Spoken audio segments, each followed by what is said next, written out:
चुन चुन के खास पेशकश हमारी, और जिसमें कि हमारे जो एक्सपर्ट होते हैं वो बहुत मेहनत, शिद्दत, रिसर्च के साथ साथ आपके लिए जो है चुन चुन करके कुछ शेयर लाते हैं ताकि आपके पोर्टफोलियो की चमक जो है वो बरकरार रहे। और कल हमने एक शेयर जो है इस चुन चुन के में हमारे जो एक्सपर्ट थे शरद मिश्रा जी, उन्होंने आपको दिया था, और वो था इंडिगो पेंट्स।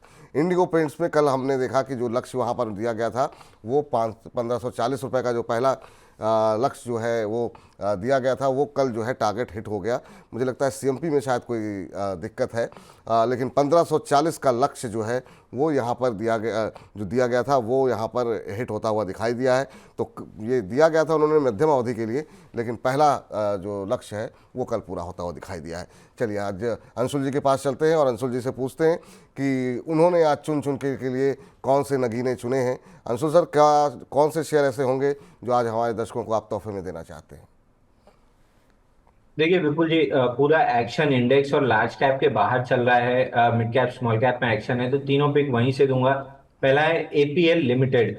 एपीएल लिमिटेड में 66 डेज का कप एंड हैंडल पैटर्न बना है, जिसका almost on the verge of breakout है। इस स्टॉक में बढ़िया अपमूव बन सकता है, तो स्टॉक को 1010 निकलने के बाद ही बाई करना है। करंट मार्केट प्राइस पे बाई नहीं करना है, कंडीशनल बाई है। 1010 के ऊपर ब्रेकआउट है, 1010 निकलता है तो 970 रुपए के क्लोजिंग बेसिस के स्टॉप लॉस से अगर बाई करते हैं तो पहला टारगेट आपको 1100 रुपये मिलेगा। 1100 रुपये पे वापस से रिव्यू कराना चाहिए कि स्टॉक और ऊपर जाता हुआ दिख रहा है कि ये वहां पे अटक रहा है, और प्रॉफिट बुकिंग कर लें। दूसरा स्टॉक रहेगा मेरी लिस्ट में, वो है नवकार कॉर्पोरेशन का। यहाँ पे 120 दिन का कप एंड पैटर्न या फ्लैट बेस कह सकते हैं। इसका ब्रेकआउट आज के सेशन में आया है स्टॉक में, तो इसको भी करंट मार्केट प्राइस से बाई करके चलना चाहिए 127-28 रुपए के आसपास। स्टॉप लॉस क्लोजिंग बेसिस पे 123 रुपए का बनेगा, एग्रेसिव स्टॉप लॉस। और अगर आप थोड़ा सा डीपर स्टॉप लॉस लेने में कंफर्टेबल हैं तो 115 रुपए का डीपर क्लोजिंग बेसिस का स्टॉप लॉस रहेगा। टारगेट ऊपर में 145 इसलिए दे रहा हूँ क्योंकि फिबोनाची एक्सटेंशन का रेजिस्टेंस वहीं पे आ रहा है, बट ओवरऑल ये स्टॉक 174-175 रुपए आता हुआ दिख रहा है। लास्ट एंड फाइनल स्टॉक जो मेरी लिस्ट में है वो है चेन्नई पेट्रो। इसमें 31 डेज का एक फ्लैट बेस का ब्रेकआउट परसों के सेशन में आया था, कल इनसाइड बार रहा था, आज फॉलो थ्रू मूव मिल रहा है, तो इस स्टॉक को भी करंट मार्केट प्राइस से बाई कर सकते हैं। 1050 1060 की रेंज में 1030 का स्टॉप लॉस रहेगा और 1150 का पहला टारगेट रहेगा। तो ये तीन स्टॉक्स आप बाई करके चल सकते हैं।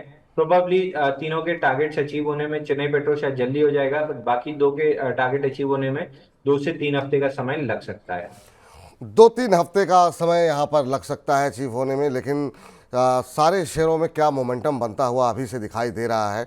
और चेन्नई पेट्रो ऑलरेडी हम देख रहे हैं 4.5% ऊपर है, और अभी भी यहाँ पर 1150 के लक्ष्य के लिए आप यहाँ पर खरीदारी कर सकते हैं। लेकिन हाँ, एक चीज़ का अवश्य ध्यान रखें कि स्टॉप लॉस जो है आपको लगा के रखना है। 1030 रुपये का स्टॉप लॉस लगा के चलिए, और यहाँ पर 1150 तक के लक्ष्य देखने को मिल सकते हैं।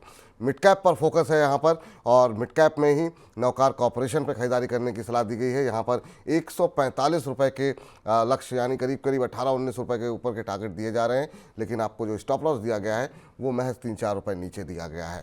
तो यहाँ पर भी खरीदारी करके चलने की सलाह है 145 रुपये के लक्ष्य के साथ। और इसके अलावा खरीदारी कहाँ करनी है आपको? वो करनी है एपीएल लिमिटेड के अंदर, और यहाँ पर आपको 970 रुपये के स्टॉप लॉस को रखना होगा, और 1100 रुपये तक के लक्ष्य आपको यहाँ पर आते हुए दिखाई दे सकते हैं। तो ये है मुनाफे की तिकड़ी। इन तीन शेयरों में, इन तीन मिड कैप शेयरों में आपको काफ़ी अच्छा रिटर्न बनता हुआ दिखाई देगा। और जब जो है इनके लक्ष्य पूरे होंगे तो हम यहाँ पर कार्यक्रम में आपको बताएंगे भी कि इनके लक्ष्य पूरे हो गए हैं। और अब कार्यक्रम को समाप्त करने का वक्त हो रहा है। अंशु सर, आप हमारे साथ कार्यक्रम में जुड़े, तमाम दर्शकों के प्रश्नों के उत्तर दिए, और दर्शकों ने भी आपको ढेर सारा प्यार भेजा है। बहुत सारी मैसेज में पढ़ नहीं पाया, काफ़ी तेज़ी के साथ टिप्पणियाँ आ रही थी। बहुत बहुत शुक्रिया, बहुत बहुत धन्यवाद।